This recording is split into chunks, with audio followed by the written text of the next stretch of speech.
Hello and welcome, everyone.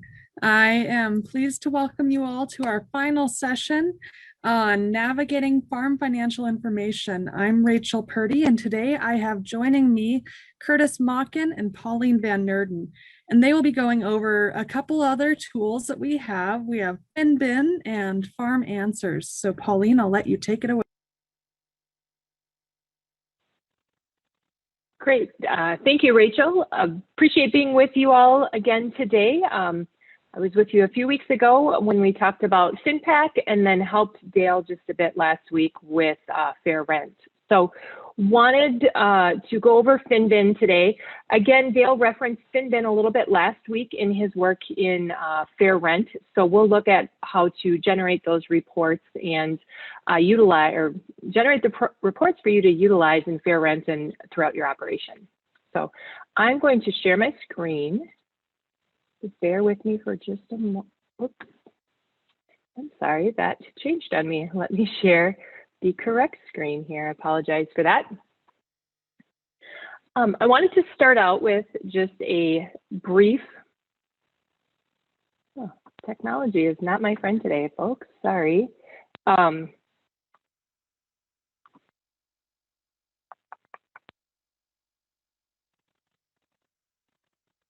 There we go, let's try this again. There we go, okay. So I wanted to start out with just a quick introduction to FinBin for you all. So FinBin is another one of the websites or tools that you can use within your operation or within your work with producers to get farm financial information. Here is the website, finbin.umn.edu. It's a free website, just like many of the tools that we've shown you in this series.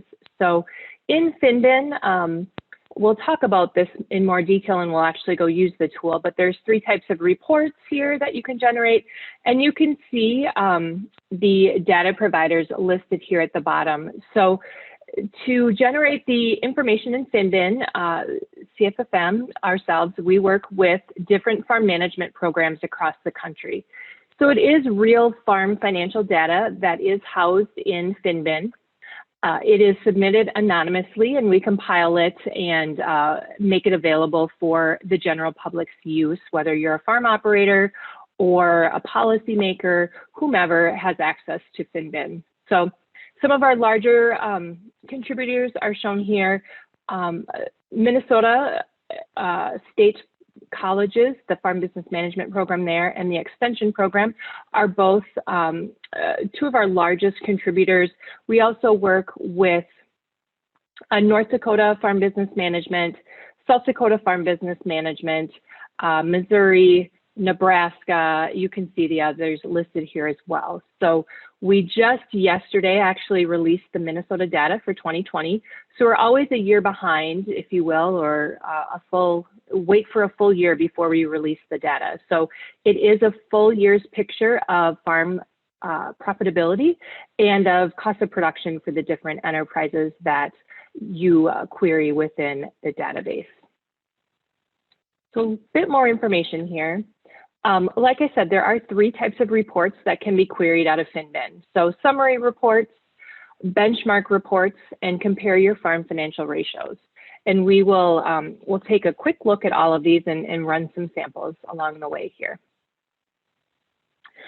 Just so you know as well, you can query all of these different reports for whole farm data, or you can take a look at specific crop and livestock enterprises. So there is a wealth of data here for you to utilize in your work. Just a quick note on summary reports. So these are average reports. If you are looking at a whole farm summary report, it's the big picture of the farm financial information for the farms represented. So looking at balance sheets and income statement items, you can look at specific farm financial ratios and measures. You can even look at family living expenses, crop production, and crop marketing high-level reports. So we're looking at the whole farm picture in those summary type reports. If you'd like, you can also query enterprise-specific summary reports. And that will take this, you're going to select a specific enterprise, and then you will see the costs and the returns for that specific crop or livestock. And you can look over a number of years or a single year, and we'll talk about all of those options as we look directly at FinBin. Benchmark reports then are a different type of report. Benchmark reports will display the range of results. So we're moving from the average to looking at the full breadth of the numbers behind this information. So looking at the low 10 percentile all the way up to the 90th percentile. And the goal there then is so that you can compare yourself or those that you're working with peer type farms. So you can see how you stack up, if you will, compared to those peers that are in the database. Then lastly, you can compare your farm ratios, your farm financial ratios. So it's allowing you to compare yourself in a different way with your FinBin peers. It'll actually highlight those values that have either been calculated because we've entered some information to calculate them, or if you know your ratios directly, you can enter that information and it will show how you stack up or how you fall in line with those peers in your query. All queries allow you to search by location, so we can drill down into a state, a region of a state, or even a specific county if there's data available. So that with all of these reports, you can try to drill down as deep as you'd like. If there's not enough numbers available, you'll just have to expand your reach. So if you were looking specifically for Stearns County, Minnesota for some production data, you can certainly do that. If you get a result that says not enough information, then you may just want to look at the region or multiple counties surrounding that. You can also sort by different things, so we'll take a look at that. You can look at years, at profitability, at tenure types and crop reports. So we'll take a look at those different sort options. And then the real power comes in the fact that you can filter this data. So if we look specifically at crops, you can look at production practices, you can look at tenure types, so owned versus cash rented. You can look at specific tillage practices and other things. So again, we'll take a look at that as we work in FinBin. So with that, I just wanted to set the stage a little bit as to what we're looking at. So we're going to move over to FinBin now. And I should have that up. So here is the FinBin website. Again, finbin.umn.edu. Here you can see the different reports I'm talking about. So overall, this is, the home screen just has a bit of information for you. If you are interested in more of the data here, you can look at getting started. And if I just click on these, it talks more about the specific types of reports, summary reports, benchmark reports. So if you're having some questions or want to dig into that a little bit more, you can. About FinBin just talks about our contributing partners. So again, those farm management programs that we collaborate with in order to bring this farm financial data into FinBin. And lastly then about the data, just gives you a quick overview of some of the FinBin demographics, if you will, for years, and you can see, you can sort that, you can look at crop and livestock enterprises, you can look at different states. So if you're interested in some of those totals, you can certainly look at about the data. So here I would like to start today with whole farm reports, summary reports, I should just say. So again, I talked about a lot of this already, but let's just walk through what we're seeing on this screen. So first of all, selecting the type of report that you would like to run, whether it's a financial summary that has a lot of information on it, or you can, like you see, look at income statement, profitability measures, balance sheet type measures here, statement of cash flows, and all the like here. So you can look at many different reports. I'm going to leave the financial summary as the report that I utilize. And if you'd like, you can query for specific enterprises. I'm just going to leave this at the whole farm level though. Like I said, you can drill into a location. So all of the states that we partner with are listed here that would have data in the database. Again, you can see pretty Midwestern focused, although we do have partners that collaborate with us from across the country, and that continues to expand as we move forward. And I'm going to select Minnesota here.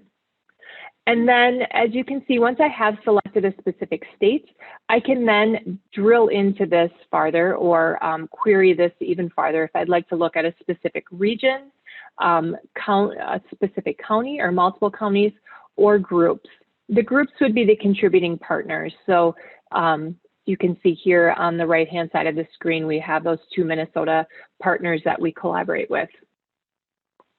I'm going to go into regions, and I'm just going to select the southern part of the state here. And then the next option here is to sort by. You can see the column headings that are available. So if I do the drop-down list here, years is what's going to be the default, but you can certainly look at this data in a number of ways. So if you did have multiple counties selected, you could look at that. By farm type, so I may use that query here, but you can see the other information: crop acres, size of operation, profitability levels, asset size, years or age of operator, and then solvency position. Now, next you can show an average column or not. So when I've moved away from the years default and I select one of these other types of column headings, like I have farm type here, if I want to see the average of my full query, I can include that as well. As we move down towards the bottom then, in terms of filters, you can see the different filters. So years, the database actually, if I go into this, goes all the way back to 1996. So we do have a long history of data here. So you could certainly run a report dating back to that if you'd like. I am just going to look at the 2020 information for now, since I'm looking at farm types and just looking at a specific year's information. Under farm types, you can see the different farm types. A farm type here of crop or dairy or any of those means that that farm is designated as a crop farm, for example, if 70% or more of their farm income comes from the sales of crops, crop insurance income, and some of those things that are specific crop-related revenue streams. And that designation would hold true for any of these. I'm going to let all the farm types be there, and then you can see these other queries, size of operation again, whether it's by crop acre, by gross farm income, net farm income levels, and the like. Then lastly, just talk about special source a little bit. So as this data is compiled, producers or their instructors that work with them can designate the farm as certain things here. So you can see, looking at an organic operation here, maybe a special sort that we'd want to include. Somebody that's in an expansion or a contraction mode. You can see specialty crop farms and some other certifications here, whether they're water quality certified, for example, in Minnesota, and some of that. So again, you can drill into this and try to match farm type as appropriate for your operation. I'm just going to include all farms at this point and generate a report. So this does take a minute because it is going out to the database and it is pulling the data. Typically, once you've run a report, it will be faster as you move forward. So here we can see the 2020 data. I know this gets a little bit small and there's a lot of information on this particular page, but we can see the average column for all of our southern Minnesota farms in 2020, and then the financial performance of our different types of farms. So crop farms versus dairy and hog and beef farms, for example, and so on down the line there. So a quick overview here of income statement performance, profitability on a cost and market basis, liquidity and repayment, solvency, and then some non-farm and just general information here.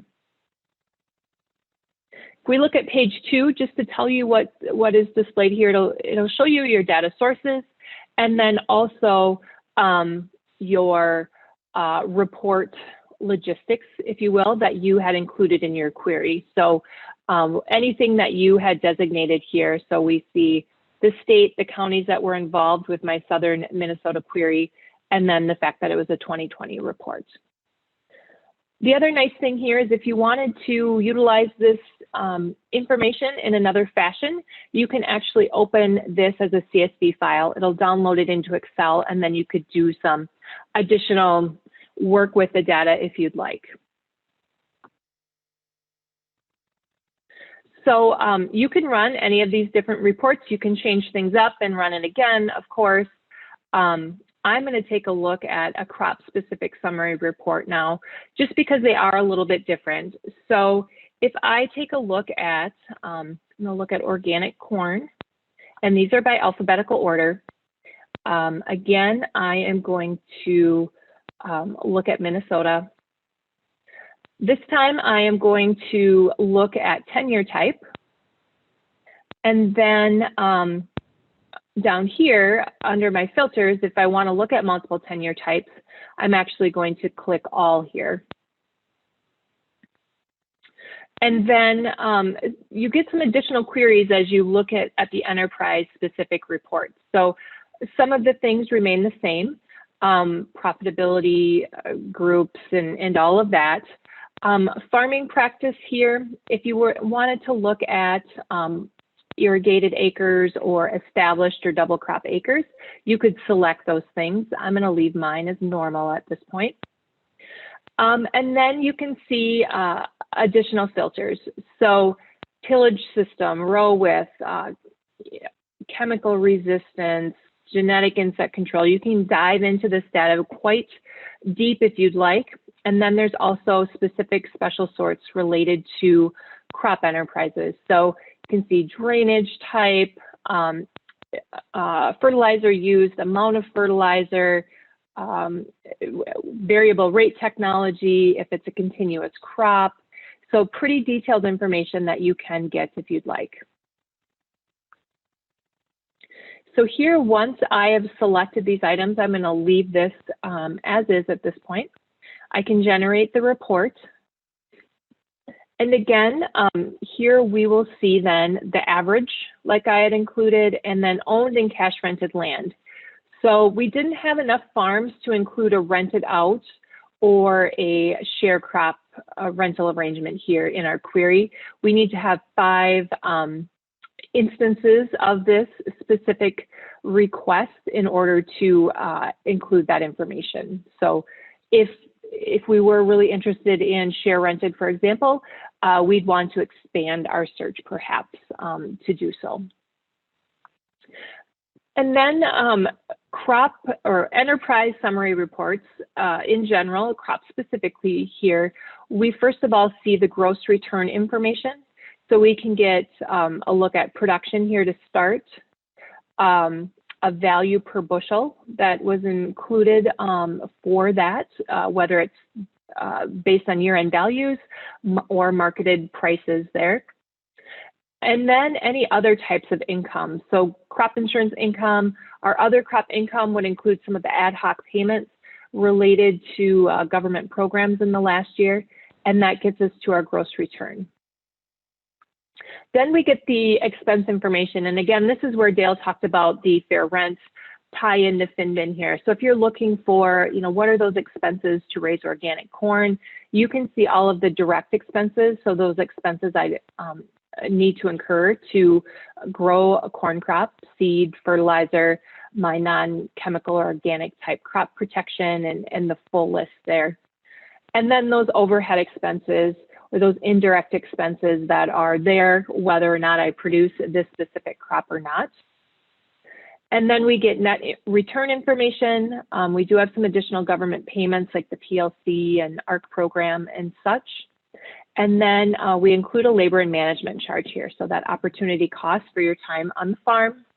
And then that gets us to our bottom line net return. So we can get a look at profitability for each enterprise within our query as well. The other nice piece here is cost of production information. So you can get a feel for the cost of production in different ways here. And then just some additional information. So machinery cost per acre and some of those things. Livestock reports would work much the same way here on the summary report. So again, the different livestock type enterprises, whether it is a breeding type of enterprise or a grow finish or more of a market livestock type of enterprise, are all available. And then a lot of the same queries are here. So location, those columns, of course, some of these change, enterprise size instead of acres, and some of that to be more specific to these, what we're looking at. And then our queries here, again, we have special sorts related to livestock and all of that. Wanted to speak one moment on panel reports as well. So if you wanted to look over a number of years of data and you want the same farms to see how they performed over time, you can run a panel report. So if I did, 4 years of performance here, and I want farms that are in, that started in 2017 and are represented in each year, then I could do that and it would have the same farm year after year. So if they came in and out of the database, which can happen for various reasons, they would not be included. So it allows me to do a more specific trend analysis, I should say. Then benchmark reports, on the other hand, if I take a look at those, again, those are the range of data. So if I look at a specific report here, and you can see there is a wide range of crops available as I scroll through this list quickly. I'm going to go down to, there we go, Sweet Corn Direct. Again, looking at Minnesota and cash rented acres for the year. I wait for this to run, so it's going out and querying the database again. You can see I just wanted to point out what comes up if there aren't enough farms available. So in this case, there weren't enough farms available.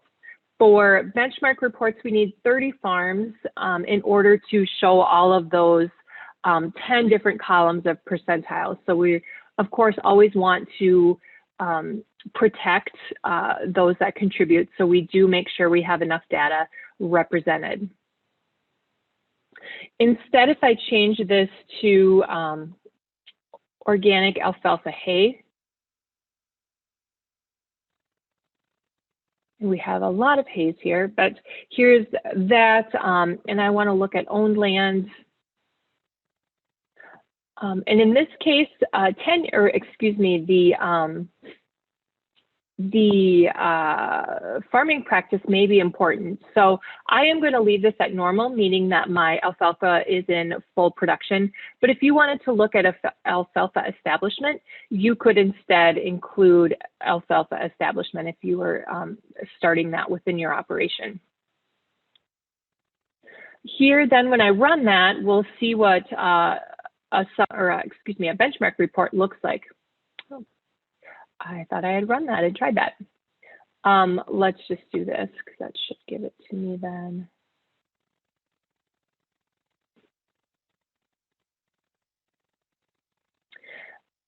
So once I click on that link to my results, now I see the range of data. So I still get the group median or the middle farm within these 30 operations here. But I can see yield values from the low on the left all the way to the high to the right.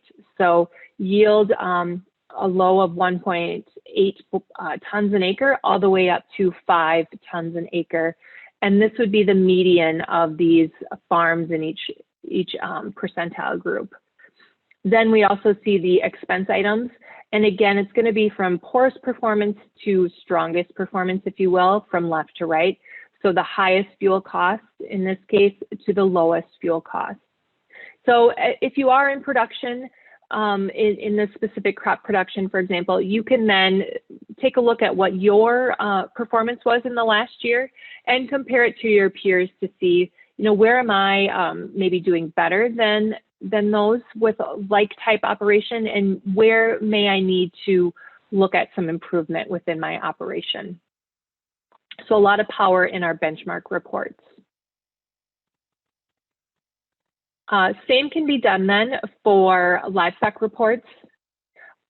Here, if I do a beef cow calf quickly, and doing a benchmark type or a multi-state look here. So if I do Minnesota and North and South Dakota, for example,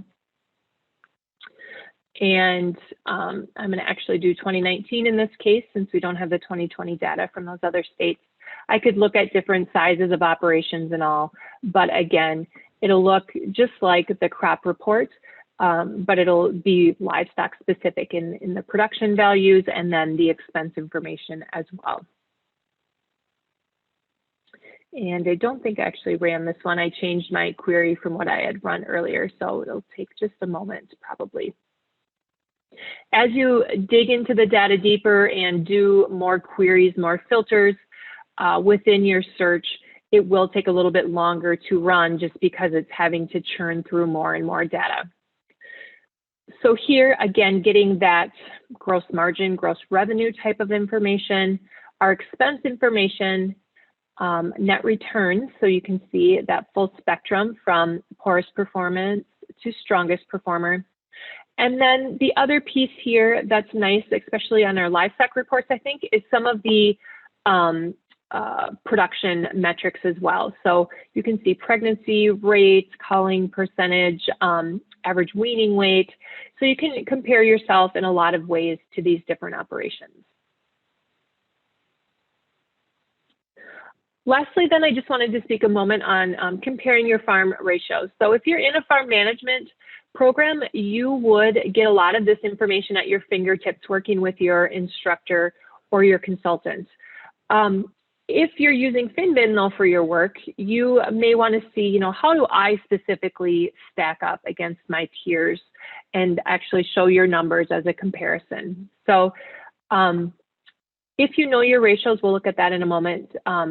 We'll plug in numbers, but if you need help in calculating your ratios because you don't have them done yet or don't have that information available, you can put in these different pieces of information. So we're going to see balance sheet items here, income statement type items, and other even non-farm information and inventory change items. So that will help calculate all of the ratios within this comparison. There's also information here if you need to know what that specific item is requesting. Instead, I'm going to say I know my ratios, and you can just then plug in these. So I had done this a little bit earlier, and I didn't mean to hit enter, sorry.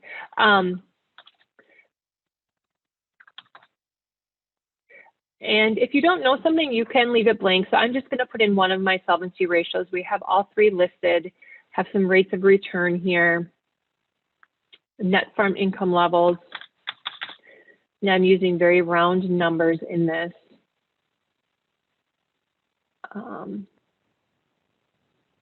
And so you can see the major farm financial ratios. So we do follow farm financial standard guidelines here, and so we're using the ratios that they recommend to be calculated.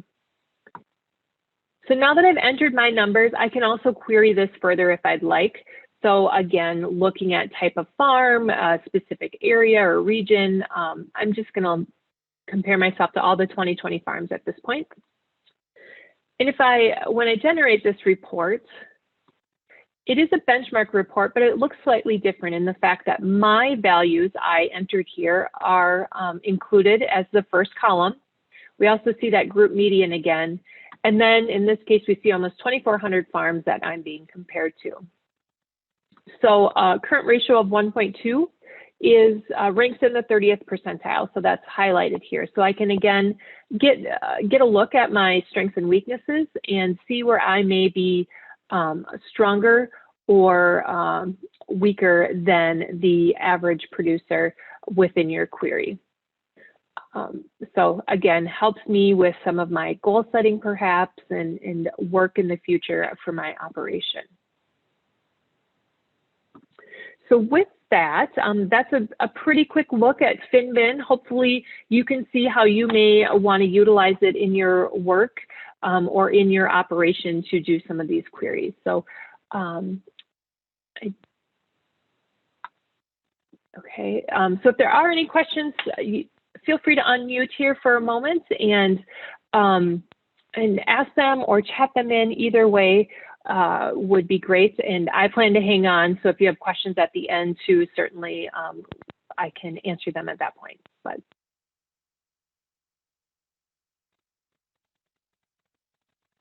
all right, well, at this point, Curtis, I think I'll turn it over to you and come back to any questions that may get asked as we go forward. So thank you all, and have a great day. Thanks, Pauline. And so the last resource that we're going to share with you, I mean, as you've seen, we have a lot of resources that we've produced at the Center for Farm Financial Management. And the last resource is targeted towards beginning farmers. We like to say that we have a resource for someone at every aspect of their farming journey. And beginning farmers and farmers who are looking at going into ag production, this is a site that is targeted towards them. So I'm just going to take us on a quick tour of this. I'm going to show you how I like to use it. I know many of you are working with producers, so you might want to use some of these as well. But this site, FarmAnswers.org, you can see the address in the address bar at the top, just FarmAnswers.org. If you Google Farm Answers, this will also come up. But this is the official USDA Beginning Farmer and Rancher Development Program Clearinghouse, which it's a mouthful, but really all that means is that we are working with beginning farmer and rancher programs who have been funded by the USDA BFRDP program over the last several years. We are working with them to help get their resources and their educational programs out to a more broad audience. Many of them are focused specifically on a particular topic in a particular area. So we're working with them to help get some of those resources out to more of the countryside. The other part of what we do is develop this beginning farmer website, farmanswers.org. Here it is a multi-section website. So we've got a library of resources, a database of programs. We've got some blogs and news that we've highlighted, and then we have toolboxes. And then if you want to go see what other programs have been funded by BFRDP and read their reports, you can actually go into here in the BFRDP project section. I'm not going to go into that because again, most farmers aren't going to be jumping into there. They're going to be wanting to look at some of the other resources. So first, I'm going to start off by going into our database of programs. So I'm going to click into the programs button here, and then that will take us into the database of programs that we have on hand. So you can filter this down by different types. So if you wanted to look at, for example, apprenticeship, you could look at something that was on organic production type, and maybe even different delivery areas. So we've got these separated by different regions of the country. So you could actually, and I'm going to click into this farmer starter at FarmShare Austin. So we could click on learn more. So we could actually go in and we could read a little bit more about this. And this one is not quite complete because the organization name isn't showing up, but you can read about what they are doing. And then you can actually look at what their website is, or if there actually is a program to sign up for, you can actually come and look at that here. So I'm actually going to return to this, and I'm going to reset all of my filters. I'll just give you an example of one that has come up, and I'm going to filter this down to, I think it's online, and I believe that it was under business management, but there's a course being put on by Farm Commons who is Yeah, it's this first one right here. So discovering resilience. So this is an online course. So again, you can come and you can read about the program here. You can actually register for it at this link. And then there's also this contact information. So that's a programs database. We have roughly 350 programs across the country that are in here. And they're at varying levels of where the beginning farmers are in their journey. Obviously from seekers and trying to find out if that's something that they want to do, to beginning farmers, to all the way up to 10 years. So I'm going to click back on the FarmAnswers logo here, and you'll see that this gray bar, that's just because I'm logged in as an admin. You won't see that if you actually create an account. So if I just go back to that home screen here and just kind of talk a little bit more about what we have. We do have some featured resources that are here, just a little bit of information. We also have recent additions, but where I'm going to go is I'm actually going to scroll back up and I'm going to click on that green library button. That will take me to our library of resources where we have over 5,500 documents that are there.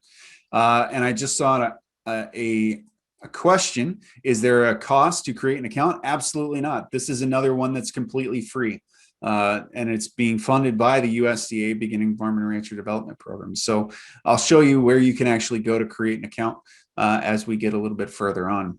Once we come into the library, we've segmented these out by the areas of risk, is really how we think about them. So we have the business management, or the financial, if you will. So analyzing the finances, you can see what the different sections are underneath there, the different filters. We have marketing, people, production, which is obviously the biggest one, and then taxes and legal. So let me actually then just kind of keep scrolling down a little bit. You can see our recent additions again. We have a few featured resources, excuse me. And then we have just how many materials. So we have many different ways the materials are added in. Obviously, the biggest one is written materials. And you can see we have over 3,900 of those, but we have found that many people like to watch the videos. So if we actually were to go in and look at some of these, and let's actually just go in and filter some. So let's go, I have pre-filtered this a little bit. So let's go to our library. We're going to go into production, and you can see our different filters here. So I'm going to click into vegetables.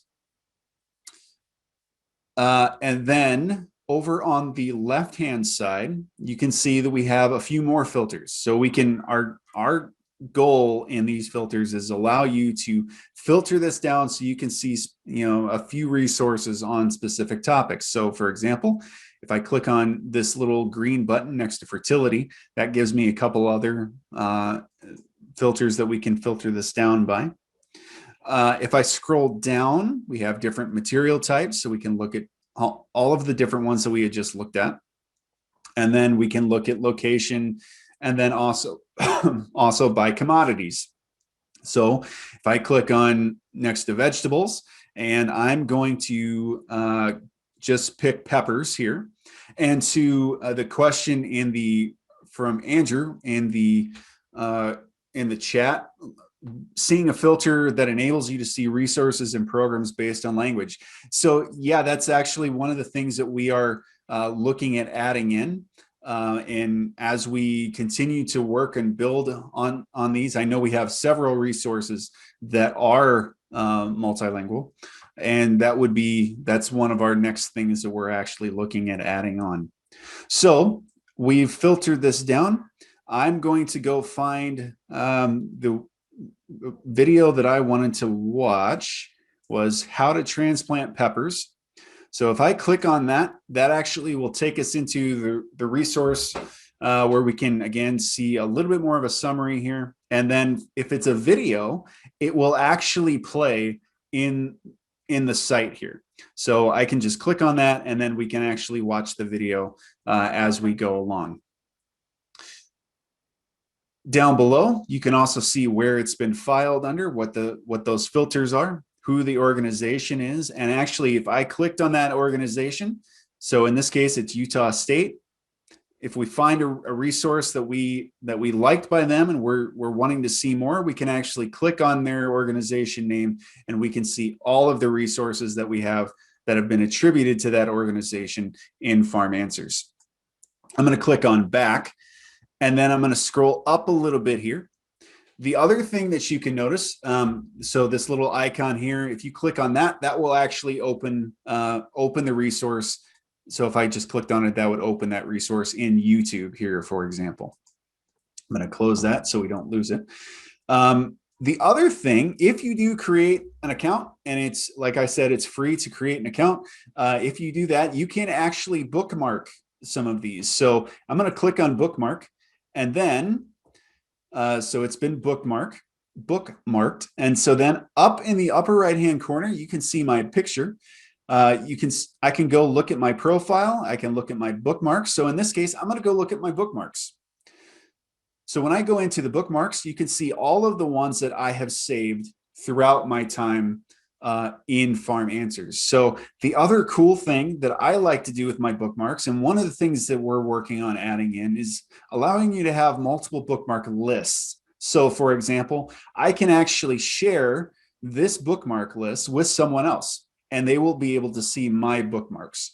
So if we can create multiple lists, so for example, if you're working with someone who is working on getting their organic certification, you might have an organic certification list that you want to share with them of resources that you found in the site that would be useful for them. So that's just another way that you can do this. I'm also going to go up here and I'm going to click on View Profile.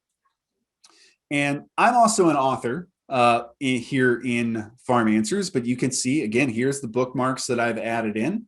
You can also see the library materials that I have authored. So I have 7 that have been added into FarmAnswers, and I can actually read my bio over here. I've provided a few other links. I can also add my picture, but for example, if I wanted to go see all of the materials that I have authored, you can actually come in here and again, you can see my profile. You can see all of the ones that I've worked on. So I'm going to go back to the FarmAnswers site here, the front site.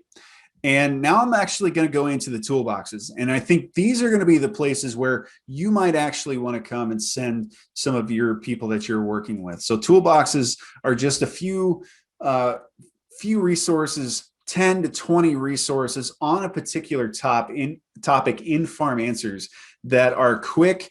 They're tool-based, they might be videos or quick things that people and beginning farmers can come look at and say, okay, this is what I need to learn about in this case. Here's some good resources. So for example, if we wanted to look at business planning, and you can see all of the different ones that are in here, I can click on View this toolbox. And then that will bring me to a page where, again, these resources, I've actually gone through and filtered out and picked what I think are the most helpful. But in some cases, there might be others that we are missing. But you can see there's several things that are here. So if I clicked into Ag Plan, for example, one of the ones that we had talked about before, if I click on Ag Plan, you can see that has been looked at 5,300 times since we have created this site and launched it back in, I believe it was 2015 is when we initially launched it. But you can see, again, a resource. You can actually click on Go to Item to go to Ag Plan. You can actually click on any of these authors. So, and the other thing that we have in here is we have related materials. So if we were looking at Ag Plan and we didn't know how to, or we wanted to find a financial spreadsheet that was tied in with it. In this case, we actually have one, so we can click on it, and then that will take me directly to that library resource record where you can actually see that financial spreadsheet, and then I can download it. And also, interestingly, I have not looked at some of the resources that I've authored here in FarmAnswers. It's nice to see that this one has been downloaded 5,600 times. So as an author, it's always nice to see how much things have been used. The other thing, if I click on my name here, which is the author name, again, that takes me back to this page and I can see all of the ones that I have authored. So much like that organization page that I was talking about earlier, you can actually just click on an author if you find someone that you've actually enjoy looking at some of their stuff. To the question about can users do a keyword search to filter? Absolutely. So we have this search button up in the toolbar. If they click on that, and I just wanted to, again, look for maybe a particular author. So if I wanted to look for myself, I could just put in like my last name, and I could click on that search, and there's my profile that actually came up. So again, you can search on that at any point in time. Okay, so I think the other things that the other one that I wanted to show, I'm going to go back to the FarmAnswers homepage here. I'm going to click on library. And one thing that you might actually find useful here too, once the library pulls up, is we have a budget library. So if I click on budgets, that will actually take me to a page where, again, I can filter this down by various commodities. And it takes a little bit to populate here just because there are quite a few, and there's nearly 3,200 budgets that we have in the site here. Again, we can filter this down. And let's see, I'm going to just filter this to organic. And then you can see all of the various organic ones that we have here. So, and this is sorted alphabetically. So if we wanted to, let's just filter this down. We don't have Wisconsin in here, but if we wanted to, let's do Iowa. And you can see here's the organic budgets that we have for the state of Iowa. So just another resource within FarmAnswers for beginning farmers to use. And again, the blogs and news, that's just a quick little place where you can actually go. I haven't clicked into that one for a little while here, but again, if I go back into that library, there's also a suggest resources. So here's the other thing. As you guys are working with, you have resources that you like to use. If you have them and they're not in the site, you can actually suggest these to us, and that comes directly to me. And then I kind of go through and say, yep, okay, we don't have this, or this fits well. To do that, I just click on that suggest button. And I have two ways that I can do this. I can either just put in the title and put in that URL, and that will come to me, and then I will do the rest of the work. Or if you want to do it, you can actually enter all of that info yourself. And then what you need to do is there's just a few things, library, title, abstract, and then a few authors. But that's not something that you absolutely need to do. I would say if you have a resource that you want to add, put it in this suggestion box where you're just giving me the title and the URL, and then I will take care of the rest. So I know I went over that pretty quickly, but there's not a whole lot more to FarmAnswers. Again, just a great resource for beginning farmers to kind of go through and actually just find resources to help them get started as they're going into production. So if there's any more questions, I'd be happy to take them. Or I know Pauline is still with us. So if there's more questions on FinBin, I know she'd be more than happy to answer those questions. But are there more questions that you guys have on the resources that we've talked about today?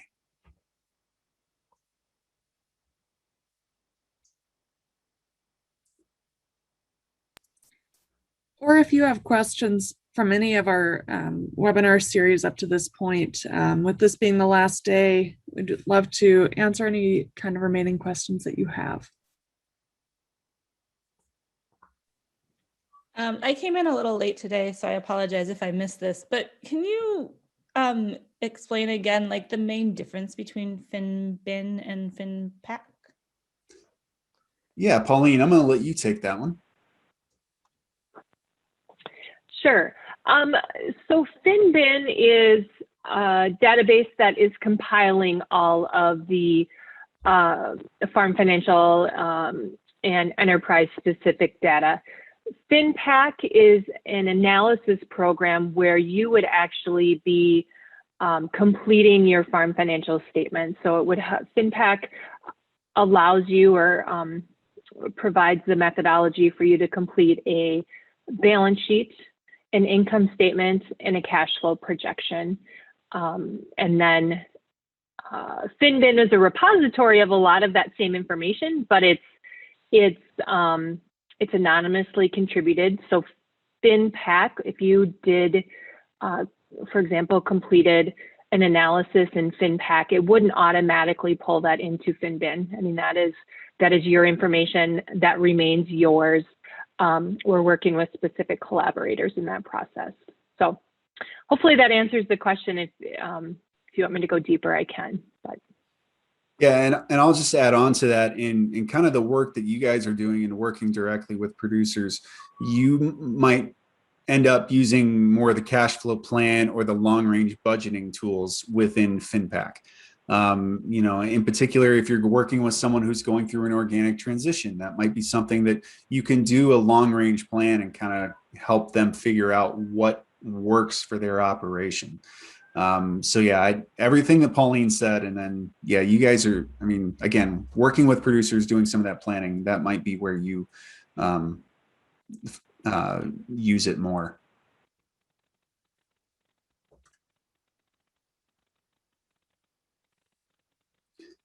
Are there any other questions?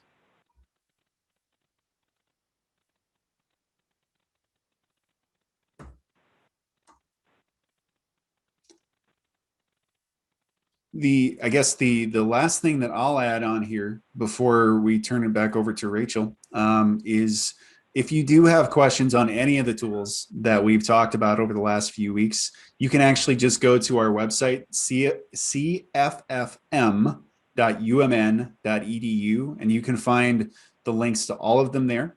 That way you don't have to go, you remember, okay, what was that website that we talked about in week 1, and you know, all of those things. So you can actually go and find that more information there. Okay, so the other question that just came in, any interest in getting more farmers to submit financial data for FinBin? If so, how?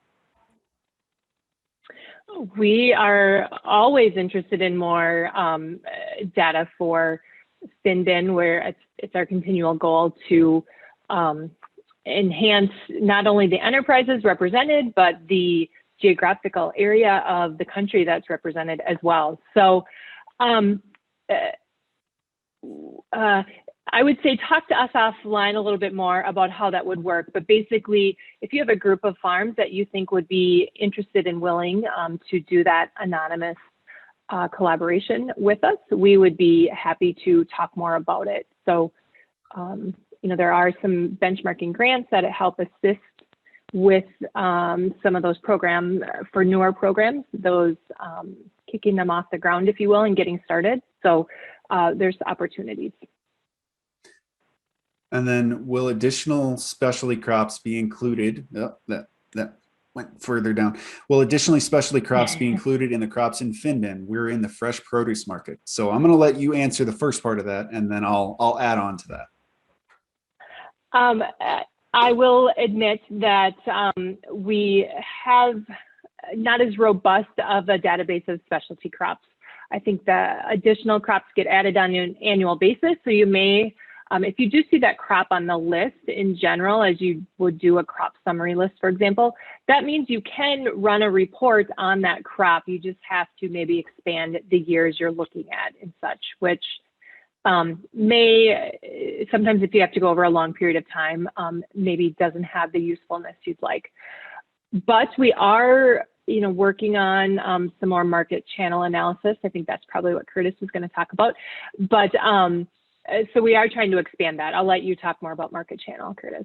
Yeah, and so this is actually a project that we've been working on for a couple of years now, and it's one that we're actually really excited about.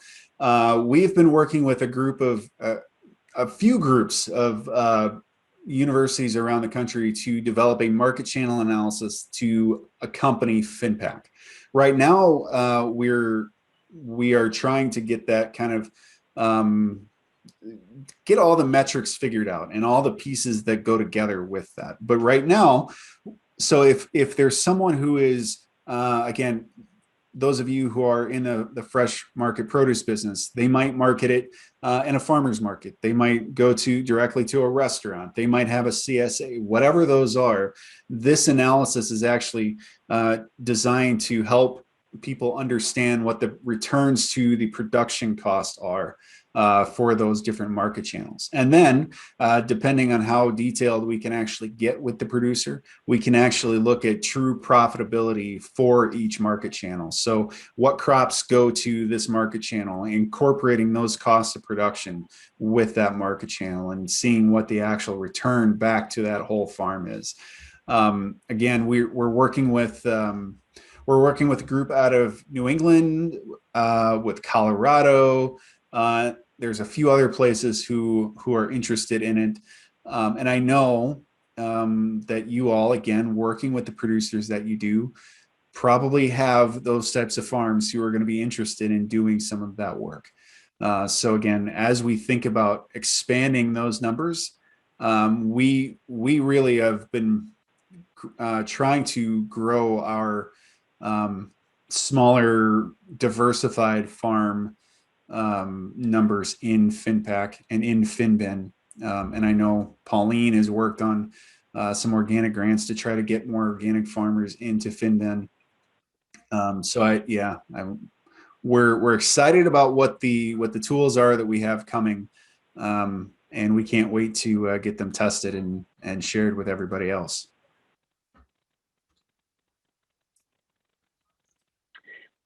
And I'll just, Andrew, to follow up with your comment in the chat. So yes, that would be great. Let's connect offline and talk about maybe other opportunities in Wisconsin. So. All right. Well, I guess I'm gonna, Pauline, unless you have some final comments, I guess we'll turn it back over to Rachel. I just want to thank everyone for taking time out of your busy schedules to attend this seminar. And if you missed any of our sessions, I will be circulating a link later today with this recording and a link to the other sessions as well. And of course, if you have questions about anything that we talked about or the resources, please feel free to reach out to myself or my teammates here. We'd be happy to help you. So with that, I hope I'll let you have the rest of your afternoon back, and I hope the rest of your week goes well.